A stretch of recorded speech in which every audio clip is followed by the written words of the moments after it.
خلق الله نبينا محمد وعلى آله وأصحابه ومن والاه. اللهم لك الحمد كما ينبغي لجلال وجهك ولعظيم سلطانك، لا نحصي ثناء عليك أنت كما أثنيت على نفسك. اللهم لك الحمد حتى ترضى، ولك الحمد إذا رضيت، ولك الحمد من بعد الرضا. اللهم علمنا ما ينفعنا وانفعنا بما علمتنا وزدنا علما يا رب العالمين. اللهم ارزقنا الإخلاص في القول والعمل. So like we mentioned, inshallah, tonight briefly we'll speak about the second etiquette. So last week, alhamdulillah, we took some of the etiquettes of giving and receiving salam. And then tonight, inshallah, are the etiquettes related to seeking and giving permission. And this is, I think, one of the etiquettes that's known just generally from having good manners, but it's important, I think, to review and to mention some of the things maybe that get overlooked or that are not known or forgotten about. So I'll mention what the author, حفظه says. قال الثاني إذا أردت الدخول على أحد فاستأذن واقفا عن يمين الباب أو يساره فإن أذن لك دخلت وإن قيل لك ارجع فارجع. So he says, and he summarizes it, right, because it's a very short work. But we'll expand a little on what he talks about here. He says, if you intend or desire to enter upon somebody or some place, then seek permission. Standing to the right or left of the door, if you're given permission to enter, then you enter. But if it is told to you to return, then return. So that's how he summarizes it, Hafidhullah, Shaykh Salih al-Usaymi. But this idea of seeking permission, what does it come from? It comes from two main things. Number one, it comes from the concept of privacy, حفظ الخصوصيات, that Allah subhanahu wa ta'ala has given individuals a level of privacy. What happens in the privacy of their homes or in areas that are secluded or private or belonging to them, that these are areas that they maintain and are given a level of control and privacy. And that's why even when it comes to inkar al-munkar and when it comes to seeking, to correct, that what happens, it's very different what happens publicly versus what happens privately. Meaning what happens out in the open versus what happens in the privacy of one's home. We're not commanded. In fact, we are blameworthy and criticized for seeking out the faults of others or seeking the private matters of others that are things that are happening behind closed doors. In fact, the Prophet ﷺ said, "Man tatabba'a awrata akhi, tatabba'a Allahu awratah." That whoever seeks after the faults of others. And where is this seeking? It's coming from things that are in a person's private life that are not known publicly, but you're going after it and you're trying to dig and you're trying to pry and you're trying to put yourself in places that you shouldn't be. Whoever does that, seeking to embarrass or to expose someone, Allah subhanahu wa ta'ala will seek out their faults and their vulnerabilities. Even, the hadith says, even if those things are in the most private areas of their homes. Meaning if you do this to others, Allah subhanahu wa ta'ala will eventually expose you. Because Allah subhanahu wa ta'ala, one of His gifts on us and one of the realities is that when a person praises us or thinks highly of us, they're thinking highly of what? Allah's sitr on us, right? Allah's concealing our own faults, our own mistakes, our own weaknesses in character, the things that happen behind closed doors, maybe with our families. Allah is concealing those things for us because, that's the reality, that the human being is not always going to be at the highest level. And sometimes the image that we put outside is very different than what's inside. And this is not to say that one should be, like we should have a public image that's better than the private image. No.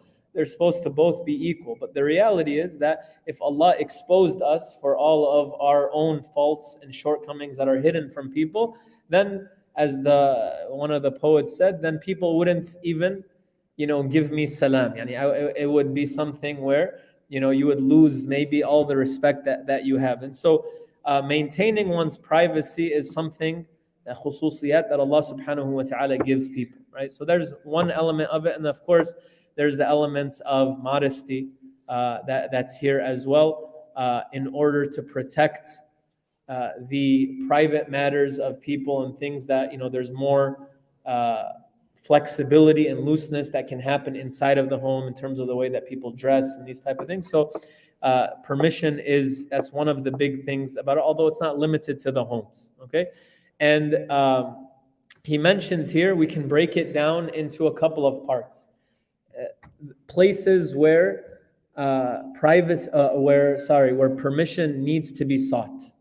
In public places, right? Obviously, if it's understood normatively that you don't need permission to enter into a place, then permission doesn't need to be sought. For example, a grocery store or a business, you don't have to wait outside of Jewel at the door and ask for permission to enter from the manager, right? It's understood. The door is open. When the store is open, you can enter. So there's no permission that needs to be sought. But in public places, what are some places where you would need to ask for permission before you enter? Good, a private office. So if a person has an office at work or anywhere, and it's normatively understood that if the door is closed, then that means that there is, some type of privacy that's happening there, or some type of, seclusion that's happening there, that permission should be sought before entering. Okay, if there are times when it's known, no, the door is open, or it's something where anyone can come in, maybe in certain places like certain office hours, the door is left open, or it's just understood come in, or there's a sign on the door that says come in, then permission doesn't need to be sought, right? But if it's something normatively where it's closed off, or it's understood, right, by the time or the place, and this is where we say urf comes in. It's understood that there is some type of privacy here. There's a person that this is their space, right? Or this is a space that there needs to be permission before entering into, then one should seek permission before they enter.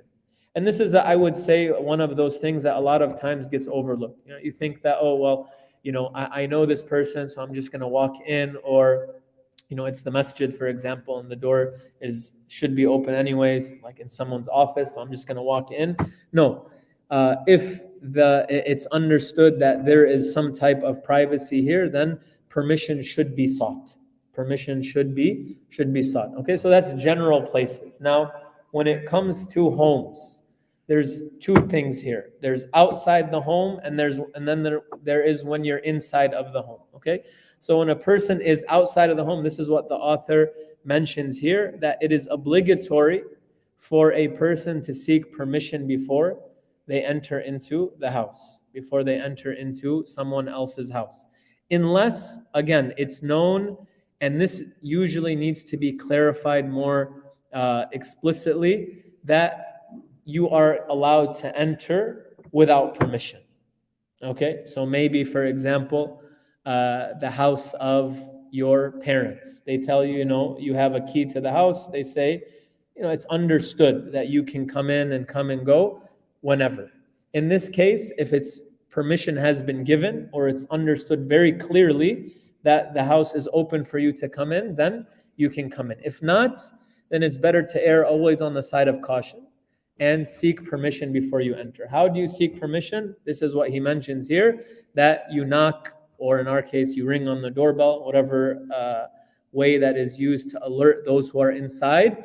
And as the Prophet ﷺ tells us, you do that up to 3 times. So in our case, right, you ring the doorbell and you wait if there is a response.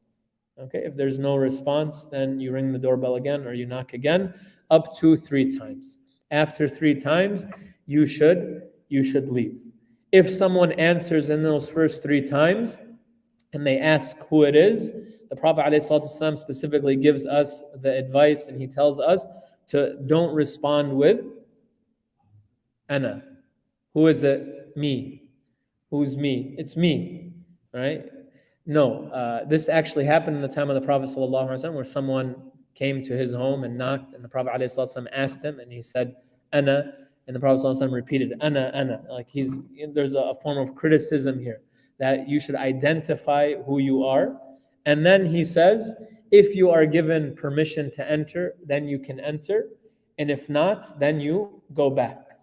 And the sunnah here is, especially if it's at someone's door, where if they open the door, you can see into the house, that you should stand to the right or to the left of the house and avert your gaze from the inside of the house. So when they open the door, you don't see into the house.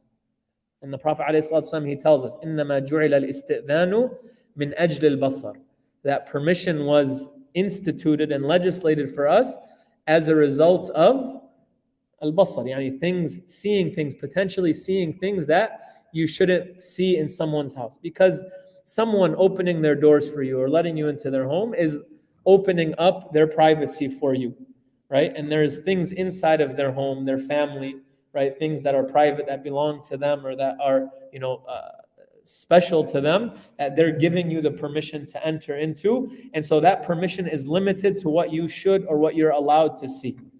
And so to avoid inadvertently seeing something, and this also shows us that when you're inside of the person's house, that it shouldn't be a wandering gaze as well, right? They let you use the bathroom, so you go through their medicine cabinet and see what they have inside their drawers, right? No, you're not given permission to do this. You're limited to that which you either are explicitly given permission to explore or to see, or that which is, again, understood. Right? And so this varies depending on whose house you're going to and the level, the relationship that you have with them. But the point is that you shouldn't, kind of explore or go beyond what is allowed for you. And even to show you the extent of how serious this is, the Prophet ﷺ even mentioned that if a person were to look into someone else's home, like they're prying, they're peeking, they're trying to look in someone else's home, and a person saw them, the person who was in the house saw them and poked out their eye because they were doing that, right? They poked out their eye, that they wouldn't be held responsible for poking out their eye, right? Just to show you how much Allah subhanahu wa ta'ala in Islam, they honor and they protect, the privacy of a person. The privacy of it. So if you're given permission, then you stand to the side of the door or you look away so that you're not looking into the house and inadvertently see something. And then he said that if you're given permission, you come in. And if you're not, وَإِذَا قِيلَ لَكَ إِرْجِعْ فَارْجِعْ. And this is something that is maybe a little strange for us. Usually because there's more formalities in our visit to people's homes. In those days, and even not that long ago, visiting someone there's more informality. Like you're just in the area, people are close to each other, and you just, you want to see someone, a friend or a family member, and so you just stop by their house, right? And you come to visit. Now, you set it up a week, a month in advance, and so when you go to someone's house, you're expecting to be let in.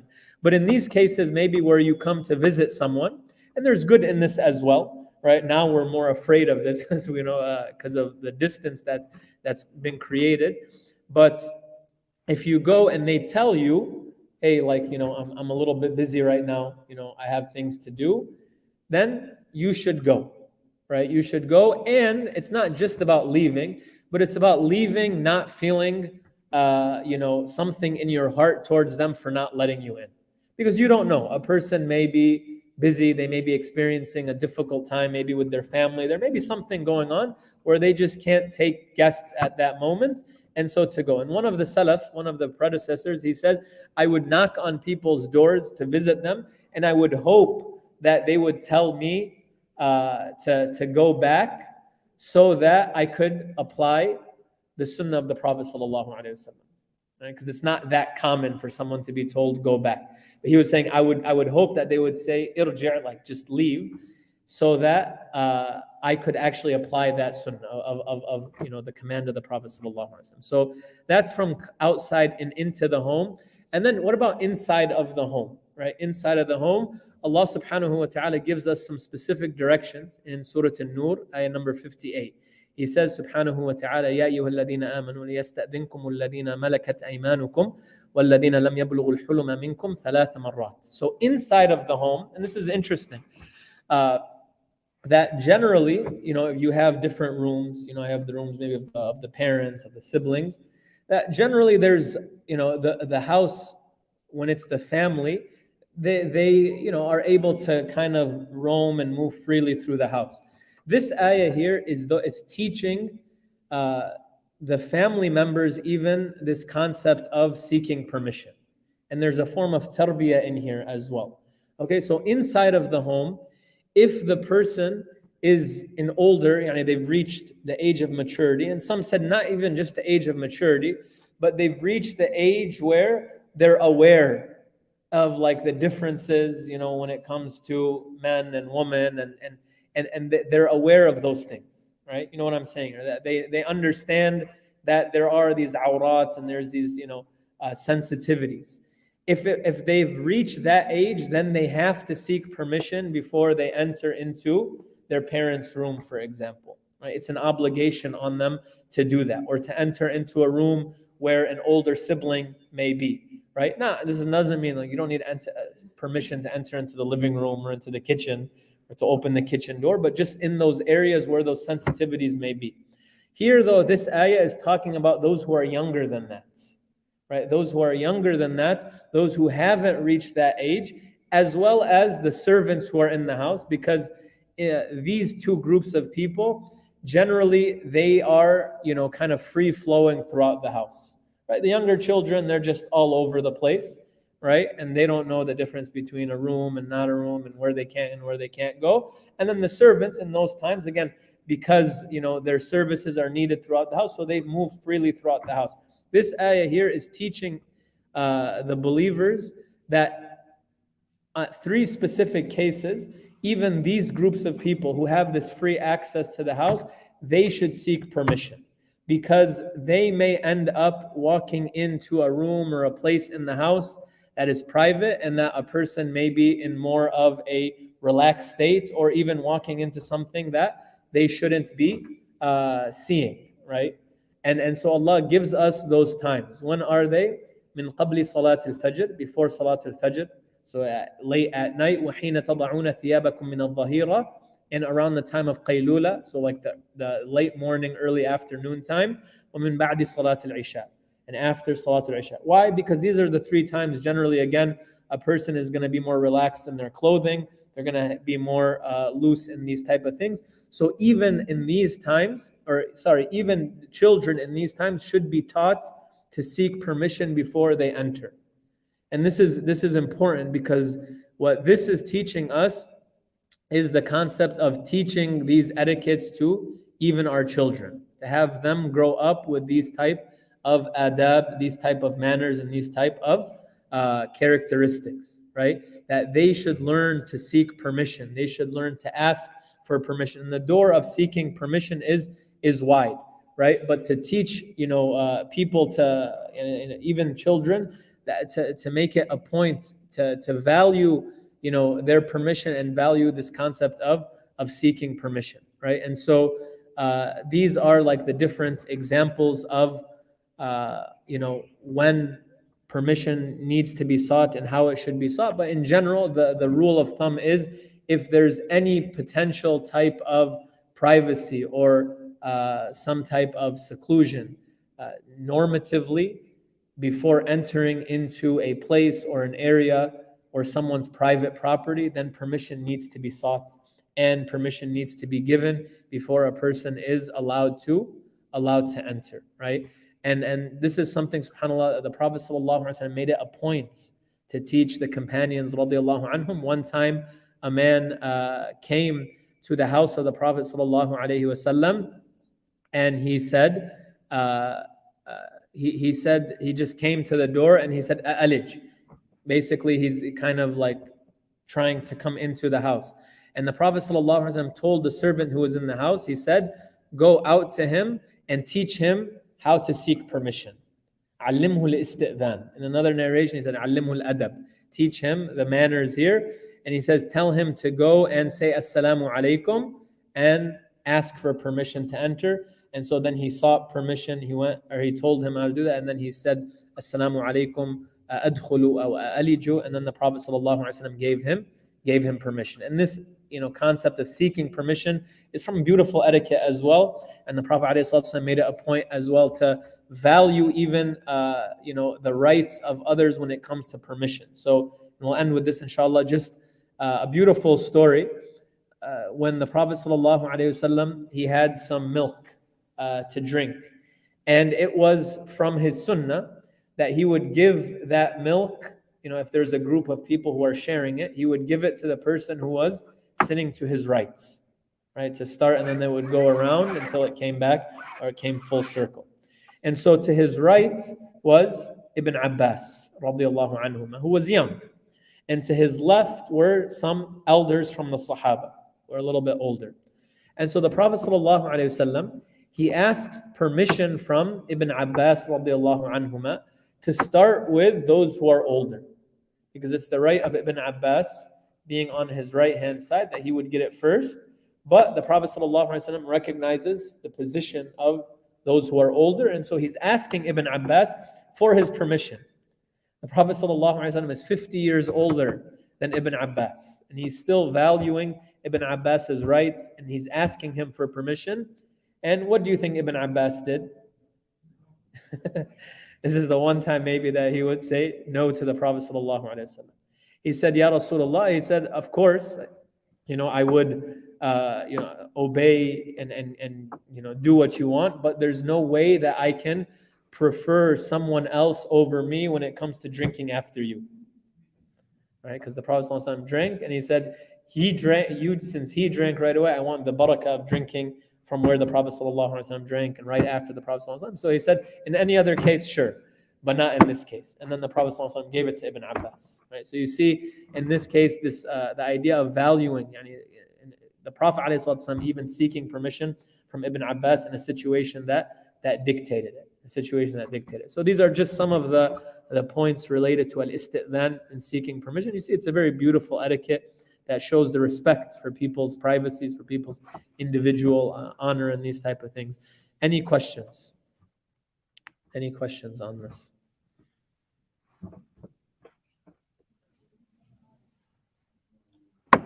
Either that means you understood all or nothing. No, yes.